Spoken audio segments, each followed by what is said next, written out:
Welcome to episode 2 of the Sharp Football Best Ball Show. I am your host, Todd Burrows, and you can find me on Twitter at BestBallNFL. Let me know you listen to the pod. I will absolutely follow you back. And today we're going to be covering some of the basics for best ball, and it will apply to both new people to best ball and also will apply to people who've played it in the past.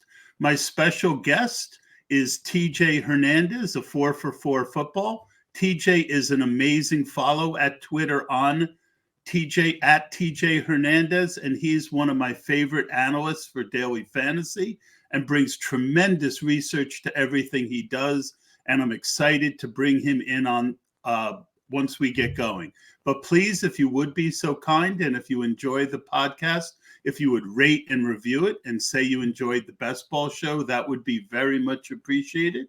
And we can also be found on YouTube. And if you subscribe to the Sharp Football Analysis channel, that also would really help the pod. If you have any questions, please feel to ask it on YouTube, and I will always respond. If you're new to Best Ball and listening, my favorite thing about fantasy has always been drafting. I call best ball the one-night stand of fantasy football, as you get all the joy of drafting without the responsibility of managing a team.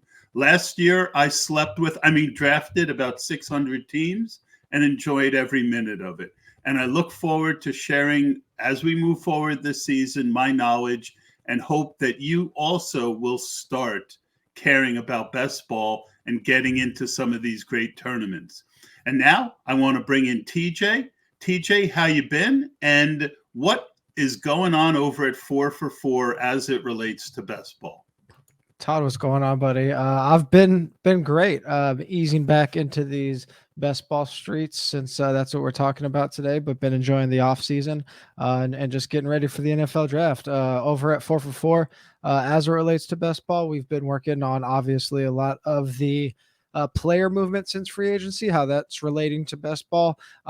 As I said, ramping up for the NFL draft, how that's relating to best ball, how we're drafting. Already talking about player values here in April, which the well-adjusted people usually aren't doing till July or August, but we're out in those streets, so we're getting ready for all of these big tournaments to launch. I know Underdog's in their superflex tournament mode right now, but sites like FFPC and the other big sites like Drafters and DraftKings will be launching some pretty big tournaments, I'm guessing, after the NFL draft as well. So just getting ready for all of that to kick off, man.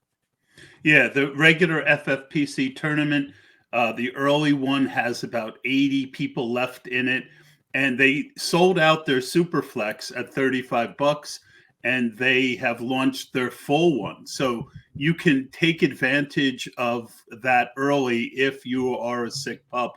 I'm not that sick, TJ. I'm not a Superflex guy.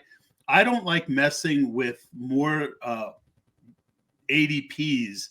I feel that it takes me away from my core and what I'm best at. What are your thoughts about that? I've typically kind of stayed in my lane too, but I've been dabbling in the Underdog Superflex contests over the last few weeks, and I've actually been enjoying it a bit. It kind of makes you recalibrate your brain. It really switches. Like obviously, overall ADPs get switched up a lot, but things like how many players you're playing at each position, just different techniques, roster allocation techniques.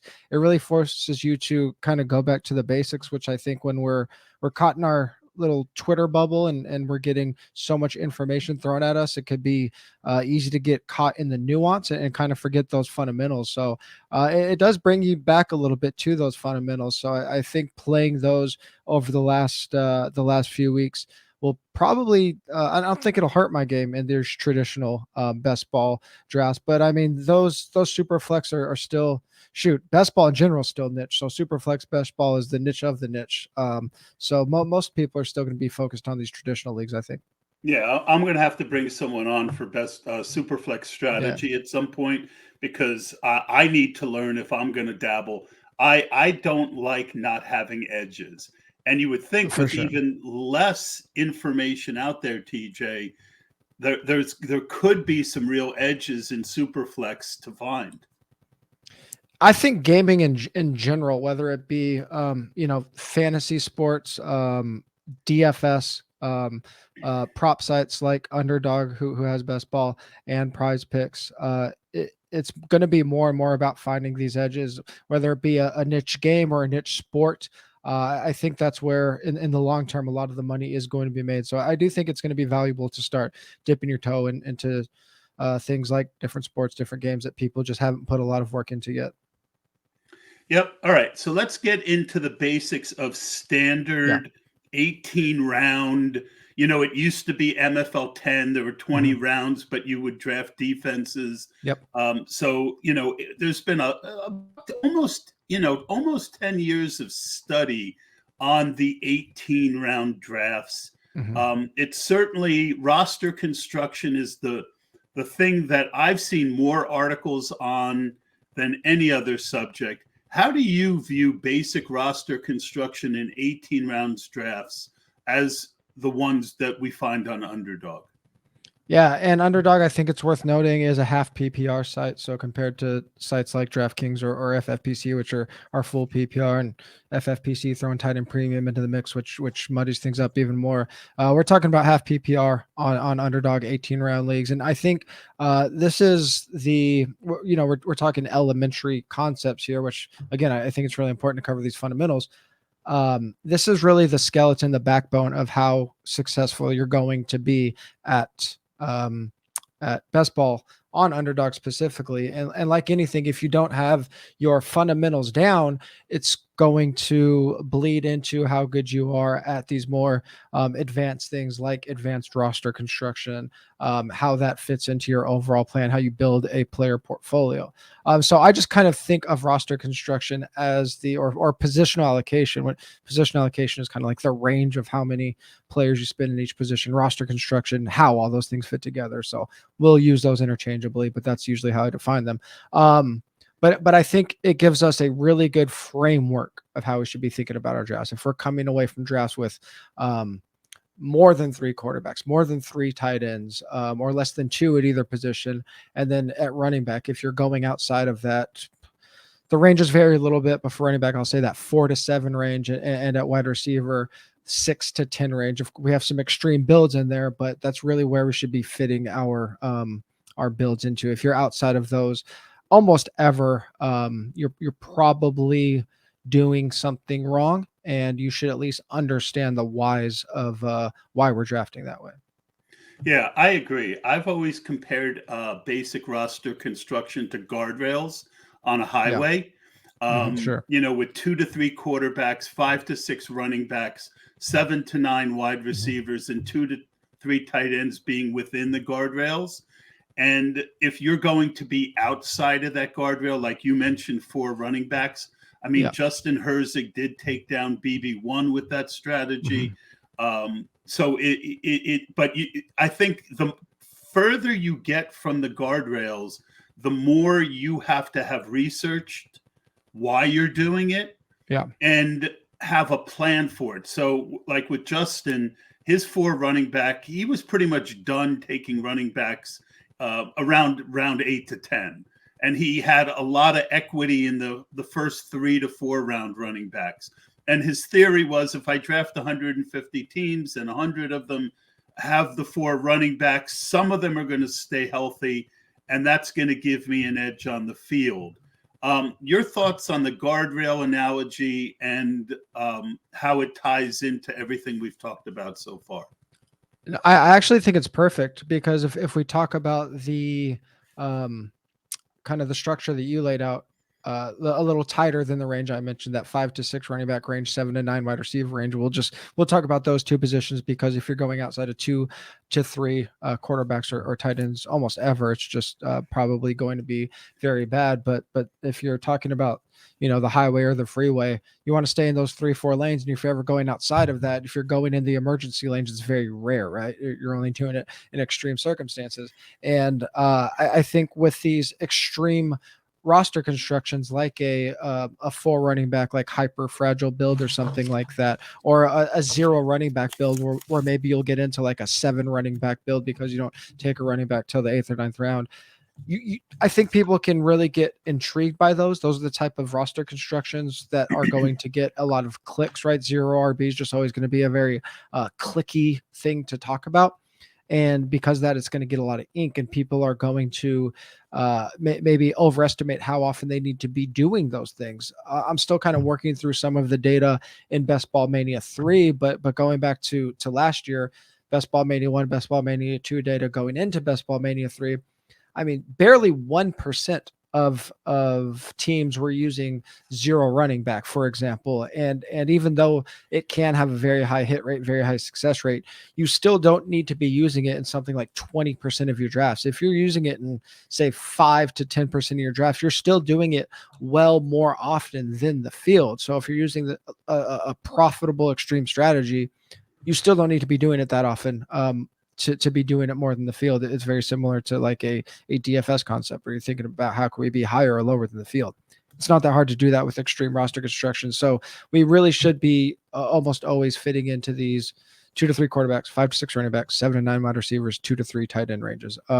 You really need to have a good reason to go outside of those, especially if you're really playing high volume and understanding how often you are drafting each type of team. If you're drafting 2 or 3 teams the whole year, do whatever you want. Yeah, I think that that's fantastic points. It aligns with my thoughts on it. And most of the research that's out there, if you stay within the guardrails, you're talking about a 1% to a 2% maximum difference between the advance rates from, say, 2 quarterbacks to 3 quarterbacks. And that's without even taking into consideration when the quarterbacks were taken, when you drafted your running backs. It's not enough. I hear some people say, well, I only draft 2 quarterbacks. And I mean, I tend to be more of a 2 quarterback guy than a 3 quarterback guy, TJ. But if I don't get one in the first 8, 9 rounds, and I'm perfectly willing to take a third in that range. Yeah. Is that kind of in line again with how you look at the quarterback position? Yeah. A lot has changed in recent years for a couple of reasons. One, a lot of the data we have going back to early days of best ball are within this realm of I'll call them cash games, but just normal 12 team leagues, where now a lot of the data is shifting over to these large field tournaments. So we are going to have some differences when we look at data between those and what is most optimal. And also the QB calculus in terms of ADP and when we should draft quarterbacks has changed in the last couple of years, with elite quarterbacks going earlier and earlier.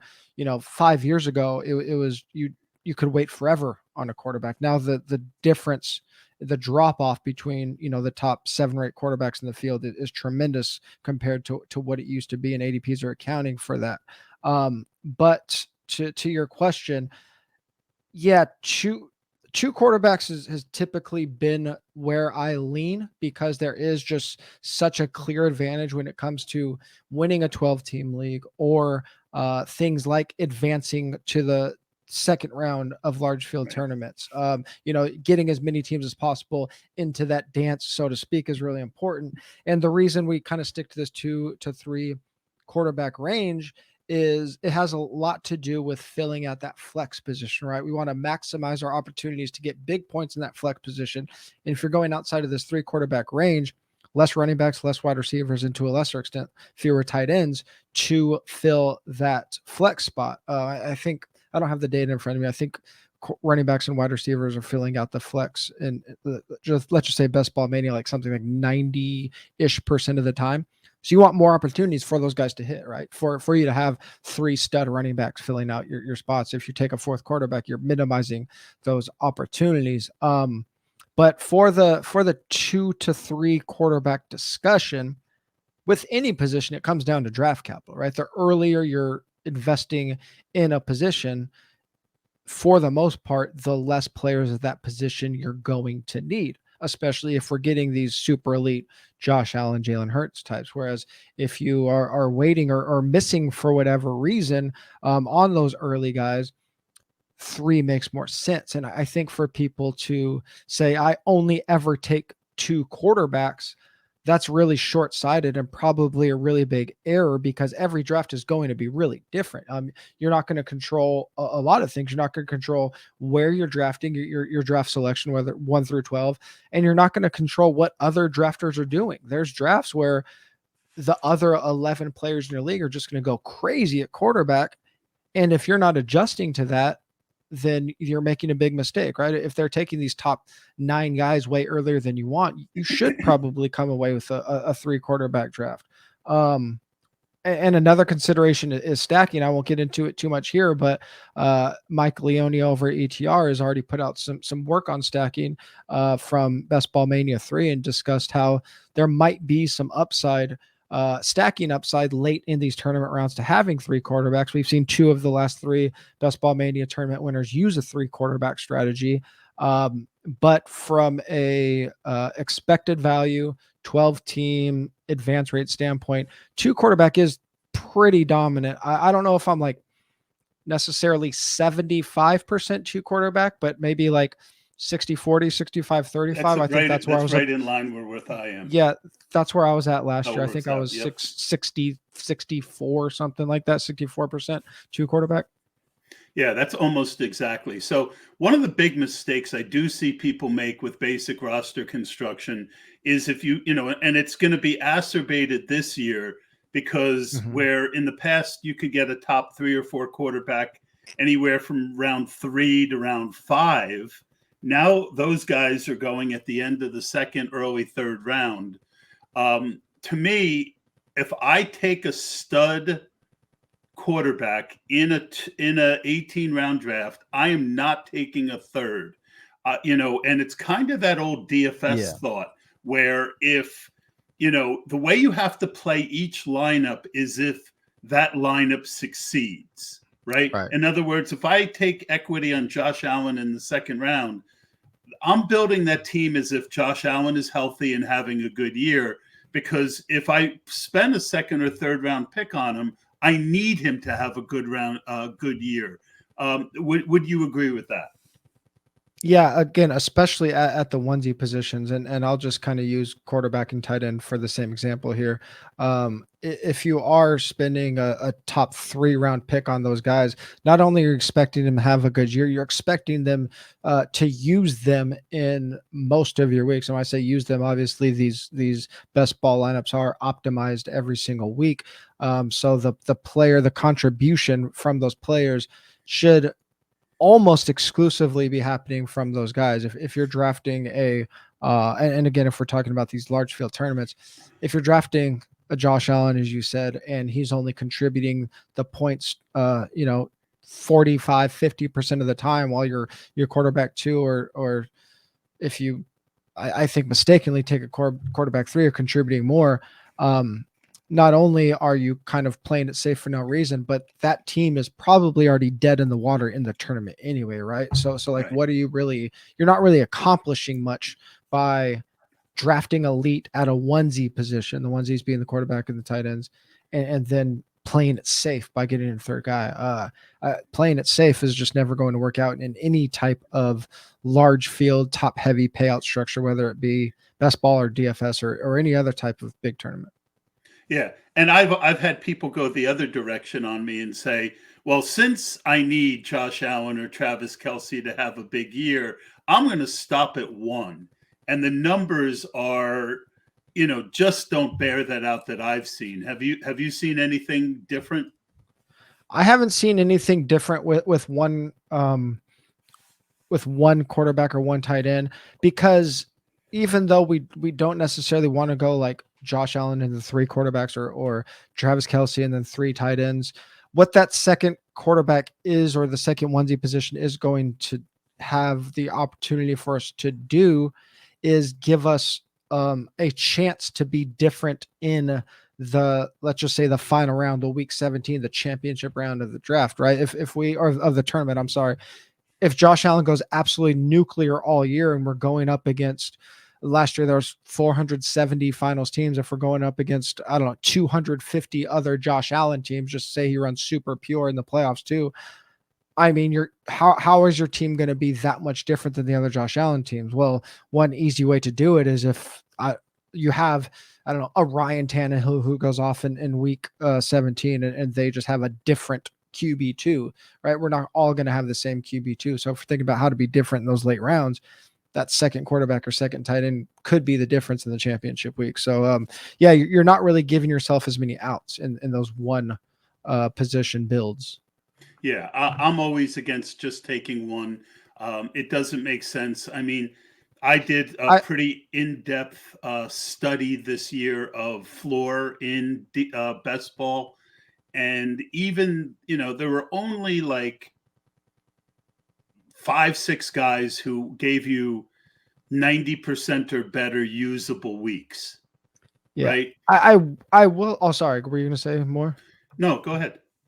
I will say, yeah. It's And nice that's that someone else cut me off instead of me always cutting someone else no, off. your point of those, like those max usable weeks just kind of triggered a thought, is that if you are somebody that is going to like leaning towards that one quarterback idea, I think something that you might think about doing it for uniqueness sake, and this might be getting a little too in the trenches of tournament strategy, but lining up two quarterbacks that have the same bye week, instead of, people just naturally aren't going to have two quarterbacks with the same bye week. So if you are someone that thinks a one quarterback build can work, maybe a unique way to have two quarterbacks is to have those quarterbacks with the same bye week, because that's just not going to be a combo that shows up a lot Yep. whenever And we get the schedule, obviously.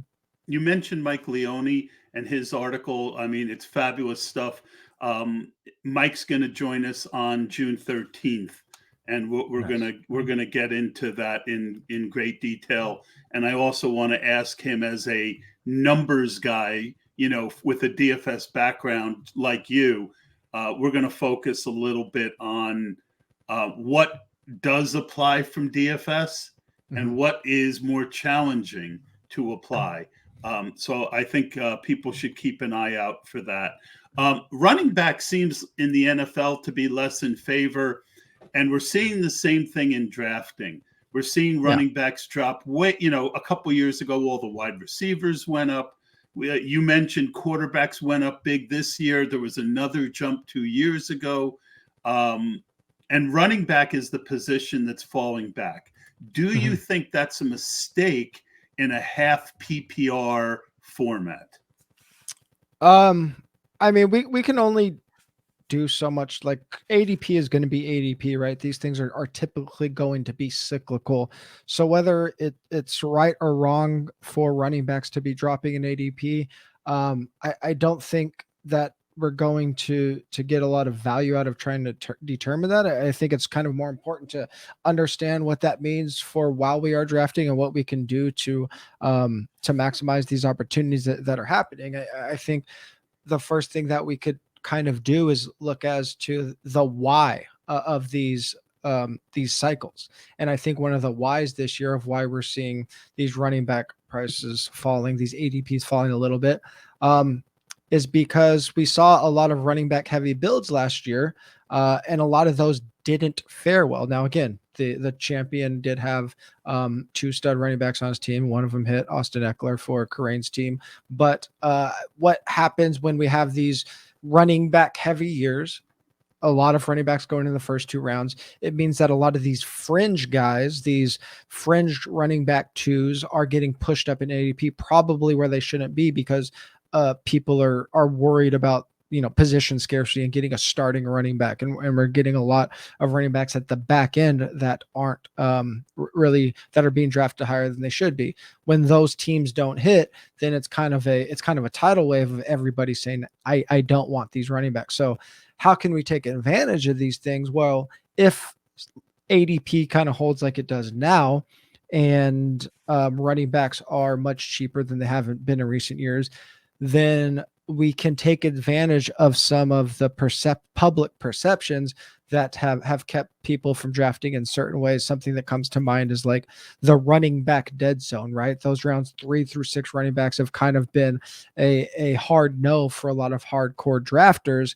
Now, if running back values falling, in theory, these dead zone running backs should be much stronger, right? Because these are running backs that were going maybe early to late second round, now going late third round. These are fringe RB1s going much later. I think another thing that we should really be understanding, I think where people, whether it be, this is really to all positions, I think people just make huge errors in their positional allocation based on draft capital going into BBM3. And again, I'll look at this a little bit closer for BBM3 results, but we saw teams that drafted running backs early, say 2 running backs in the first 3 rounds, the field still drafts too many running backs. We see too many of those teams taking 6 or even 7 running backs instead of like being closer to 5 more of the time, where a lot of 0 running back teams aren't taking enough running backs. So I think people really need to understand that however you are using this draft capital on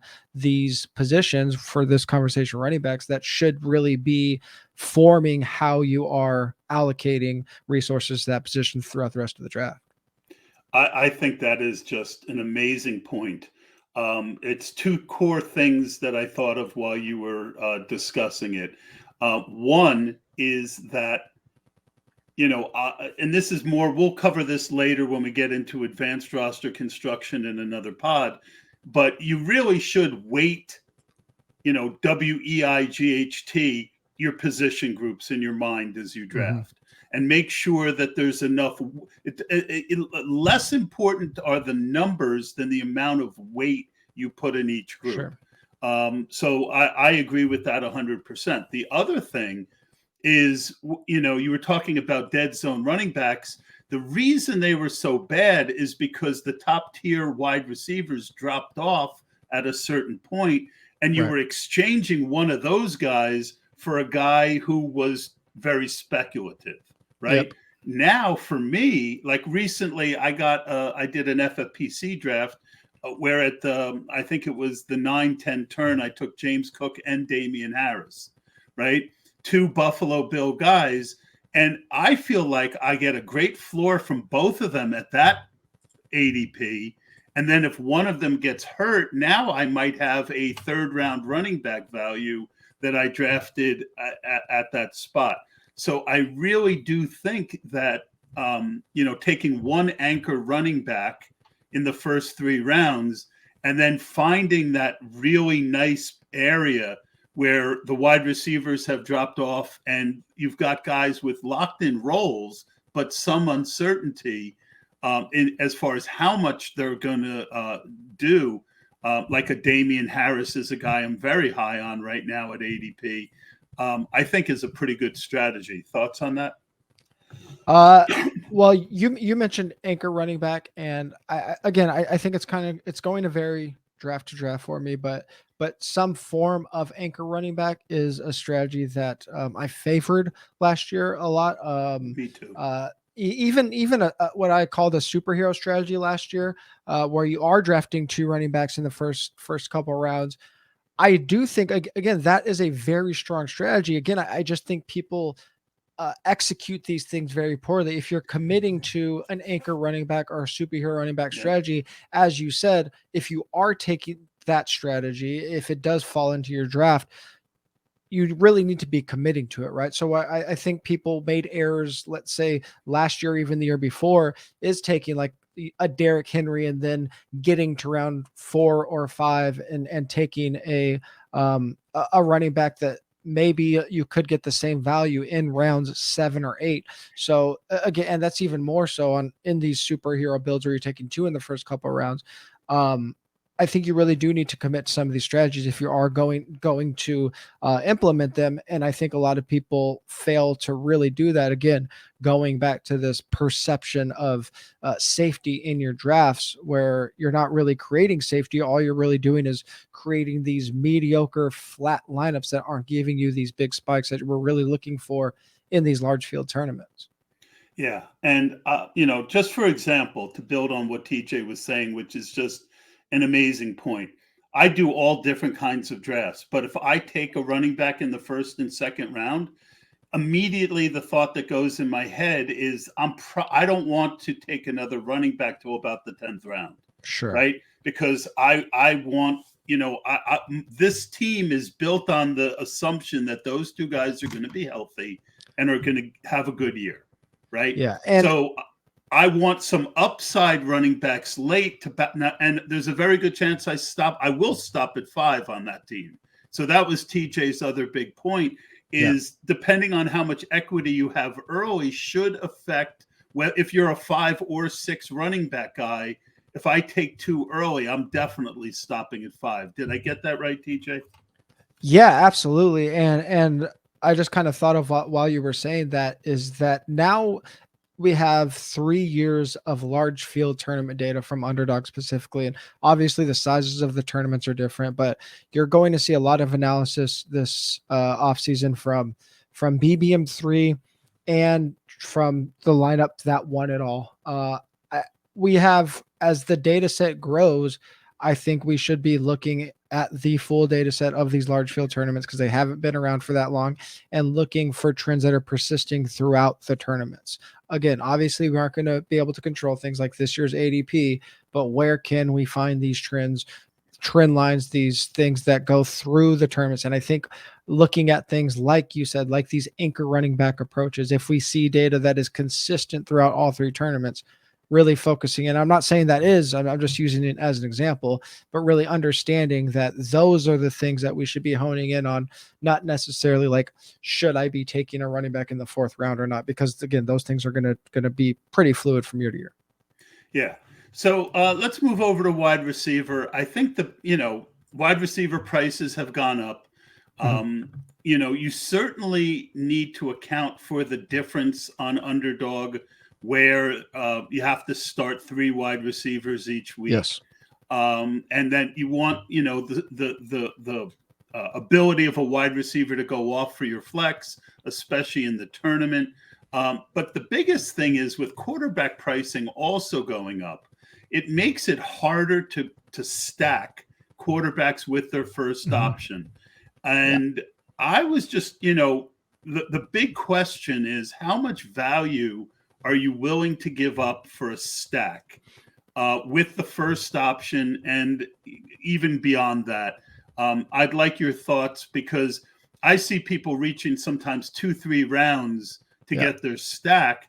And to me at that point, whatever you have gained by stacking, you're giving up by, losing value.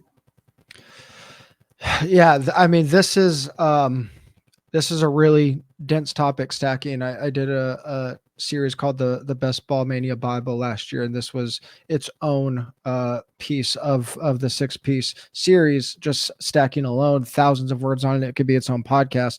I think that for the for our purposes here, for the most part, especially in these earlier rounds, let's call it just like the single digit rounds, I think we should really just be thinking about these elite stacks in terms of when it comes to you. We don't need to be forcing these. An extreme example like a Josh Allen, Stephon Diggs, that could be your first 2 picks, right? I don't think you need to be forcing it. If it happens naturally, if you're getting them at their ADP, sure. If it works out, great. You can adjust your draft the rest of the way, knowing that you have those first 2 picks. We are, especially for us high volume guys, we're going to have enough drafts where those stacks are naturally going to fall into place themselves. We don't need to be forcing them.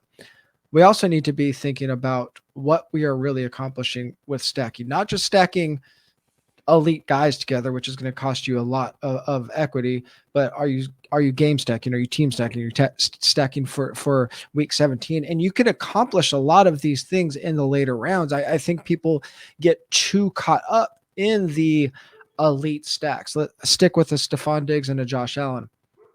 They're going to get theirs for the most part, right? Obviously, for these huge weeks when it happens together, it's going to be nice to pair them together. But Stephon Diggs is going to have big games because he's such a big target share guy for Josh Allen.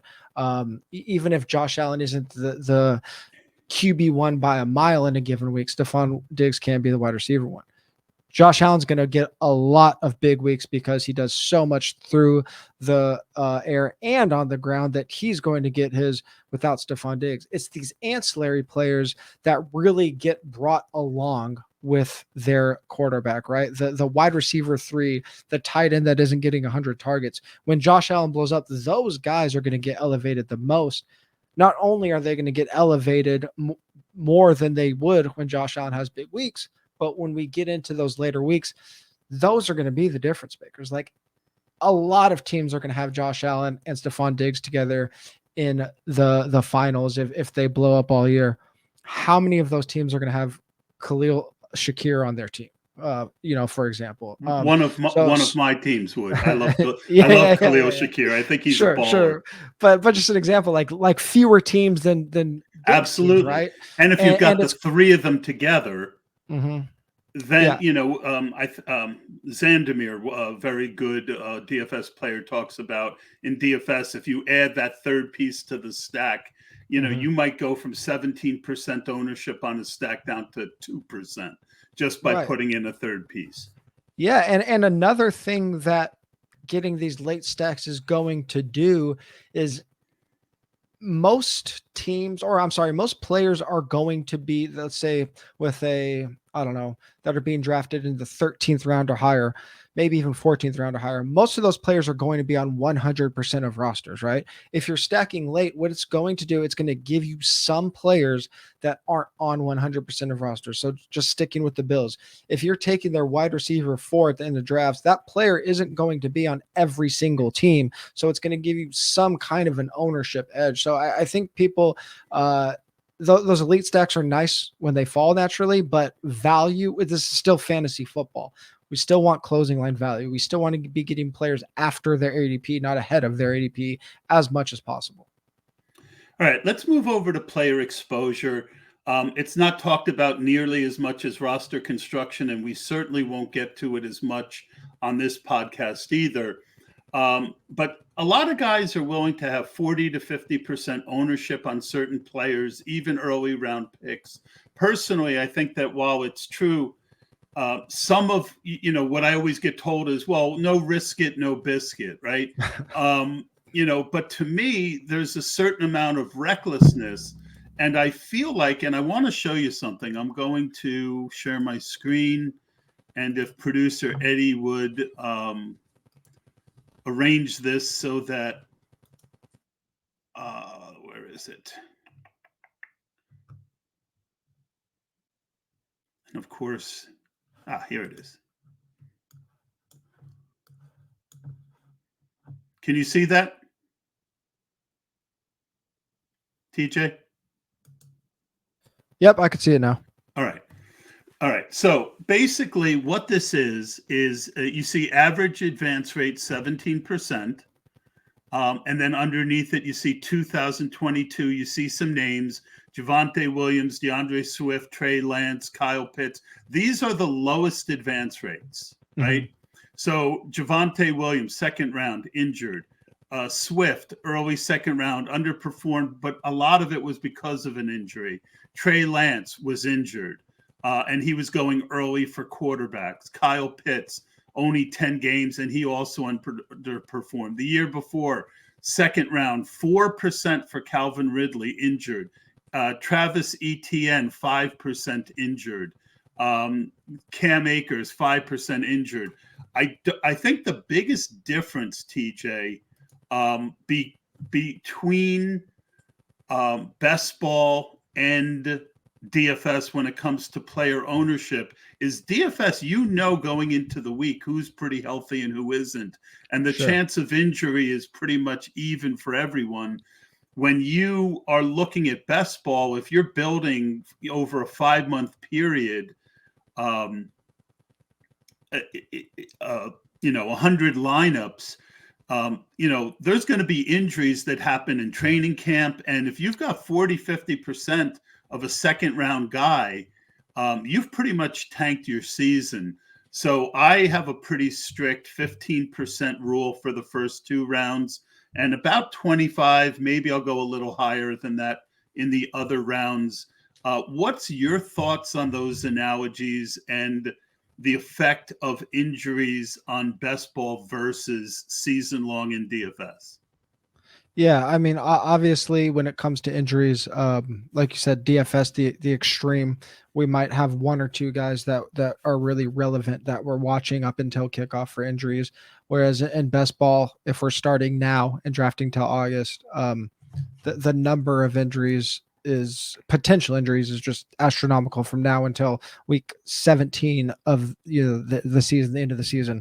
Who's going to get injured? Who's going to be on your roster? It's a war of attrition, which is nice to be. It's another good reason to be a high volume drafter because you're just naturally going to diversify. And that natural diversification is why I think having a rule like I'm going to have 100% exposure to this player is probably going to be pretty bad if we're assuming a high volume. So the discussion of player exposure within your portfolio, let's say over a 150 team max in a best ball mania, it comes down to the when, the where, and the how much questions of your portfolio, right? When are you drafting? The time of the year.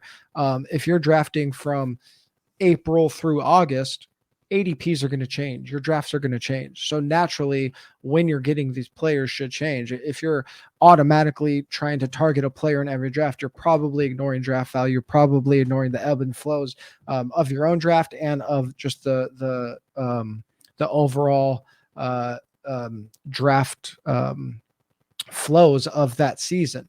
Where are you drafting? Not only like your draft slot, but where in the draft are you picking these players? As you mentioned, the earlier you are in your draft, probably the less exposure you're going to have to those guys. And almost by necessity, right? If you have the first pick in a draft, you're not going to have the same guys as you are when you have the 12th pick. And if you're taking that guy that has a 12th overall ADP in the early half of your draft every time because you like him, you're doing yourself a disservice. So by drafting a lot, your volume is naturally going to diversify, especially those early round guys. As we get into the middle and later rounds, you can have higher exposure, whether, like you said, whether it be, 25%, 50%, or 75%. I think you like in the 18th round of drafts, I think you could get pretty crazy with your player exposure.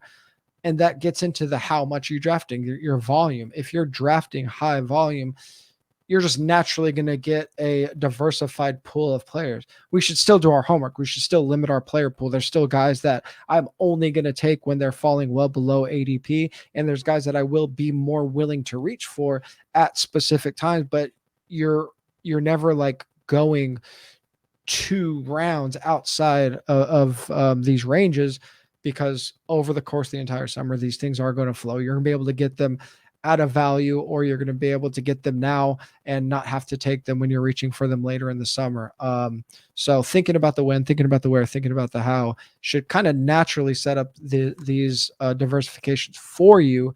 And I think it probably is important to have some kind of cap if you are doing super high volume, but taking those things into consideration, I think, is more important than just like having these hard rules going into it if you are drafting for multiple months. Yeah, late. In theory, I don't have any problem with the 50% ownership on a guy. Mm-hmm. I just never get there. Yeah, it's hard. It's hard to get 50%. It's hard too. Even 40. I mean, I tend to tap out around 25. Like in the early best ball, I think I did 75, and I had I was taking Roshan Johnson in pretty much every draft. I was getting him in the 17th round. I had watched his tape. I was taking a lot of Israel Abanaconda in the 20th round. I had watched his tape. I liked him. And then what happened is other people watch tape and other analysts start promoting guys. And then all of a sudden, Roshan Johnson was in the 12th, 13th round. Well, I got so much in the 17th. I don't need, in my view, Exactly. Yes. a 12th, 13th round Roshan Johnson very often. So I just tend never to get there because of the ebb and flow of ADP. The last point I'll make on this is, especially for first and second round guys, I mean, these guys are, and I talk about this. I do a companion piece, an article every week. And I mentioned this example in the article this week, that let's say, everyone in the early rounds is there because they're really good at what they do, right? There's nobody in the first, second round that, should be in the eighth round. It just, ADP is too efficient for that, right? Mhm. So say you like player A over player B. If you were going to do a projection, it would be very, very rare if they're being drafted near each other for your projection to be more than 50 points over the course of the season, more than player B. That's Right. 3 points a week, right? That's pretty significant, right? But if let's just say it, then that's if you're right. But if player A gets hurt and player B is healthy, you're going to be giving up 12 to 15 points a week. Sure. So that's the kind of thought I want the new people to think about. You might like player A more than player B, but think about how many points you give up with injuries. Thoughts, TJ? Uh, I think it's a good exercise just in terms of understanding the risk associated with these early round picks. Again, it's something that I obviously you can't predict these injuries, but I do think it is a really good way if you go through whether it be that exercise or just any type of projection model and really understanding why we want to be taking the risks where we are within the draft and why we don't want to be. Again, like you said, those early round guys, all of them have really big upside and can be week winners and definitely league winners. And we want not only do we want exposure to our favorite guys, but we want to be able to account for fragility, account for when we're wrong, right? And Exactly. if these guys are going early and we don't like them, there's probably something that we're missing, right? If the consensus has them as a first round pick and we don't like them, naturally you're going to have, like, if you did something completely random, a random draft, 100 random drafts, you're going to have about like 8% exposure to a guy in the first round if ADPs didn't move. So maybe you only have a guy in the first round you don't like, maybe on 5% of your teams, but you're still giving yourself an out for when you are wrong, right? Yeah, and it's funny you mentioned that. Unfortunately, I had to learn this the wrong way, the hard way. But I'm about 4.5 to 5% on the low end, 15% on the high end. Some of that's going to come, like you mentioned earlier, from when you pick, and you don't have control over that. But I remember a couple years ago, I was so high on Kenyon Drake in Arizona. He had blown up in the first, once he had gotten traded over there, and he completely bombed. Now, I wasn't doing 150 back then. But it was bad. I Yeah. had one of my only losing seasons in 20 years of fantasy football. And that was part of it. Another year, I had come to the right conclusion, I think, to this day, that Alvin Kamara and Michael Thomas were going to struggle to both give first round upside. So I Mhm. faded both of them. And of course, one year Kamara got hurt, and the next year Thomas got hurt, and both of them went off. So you really have to be very careful with your decision making in those early rounds, because that's where you see the most volatility in advance rates. Talk about that, TJ, and if you have anything else before we move on. Just piggybacking off your Camara, Michael Thomas idea, it kind of reminds me of something that I like to do, and the reason those teammates are probably going high is not just because they're good players, but they're probably in a good offense or an offense we expect to be good. So something that I like to do in addition, like if you're playing on underdog, it's tracking your player exposure for you already. I do like to track my team exposure, and that's going to help you out with, maximizing some of the opportunities when we are right, but maybe not exactly right. So having the highest exposure to teams or offenses that you like the most can kind of help you stay in your wheelhouse, kind of stay in that pocket that you want to be in, but maybe not having 100% exposure to, your example, Michael Thomas and Alvin Kamara, getting some of those other guys on the Saints later in that draft that might benefit from them not doing good, but the offense still performing as we expect it to. So just a little bonus, if you are new to these big tournaments, track how much exposure you have to each offense. So example, I mean, last year, 6% of my players were Chiefs, 6% of my players were Bills. So that's kind of like a high end number of how many players in your portfolio are going to be from a single team. So paying attention to those things, I think, can help too. I love that, and I am going to do that because I have not done that. There were some other things I wanted to talk to about TJ with you, but we're out of time. Tell people again where they can find you on Twitter and what's upcoming at 4 for 4. And thank you as always for coming on. Yeah, thanks for having me. Twitter is at TJ Hernandez. That's where you'll find all of my random musings about best ball and other fantasy football topics, and everything long form will go over to 4 for 4 at 4 for 4 football or 4for4.com. Running a lot of best ball content right now. Got the team, myself, Jennifer Akins, and the rest of the team over there. As soon as the NFL draft is finished, John Paulson, the great ranker John Paulson, gets his first projections of the year up. We have rankings now, but he gets his full projections up. So that is really when we get things rolling. So I'd really encourage everybody to be locked into 4 for 4 during draft weekend. And as soon as the draft is over, we really hit the ground running, and we'll be rocking a lot of those rankings in these best ball streets. So check it out. It'll be fun. Awesome. The great TJ Hernandez. Thank you guys for checking in and listening to this podcast. Please don't forget to rate and review. Go visit us on YouTube and do the same thing. I would personally appreciate it. You guys have a great day, and we will see you next week when Rich Rebar of Sharp Football Analysis comes on, and we're going to be discussing his team needs articles that he's been working on. Take care, everyone.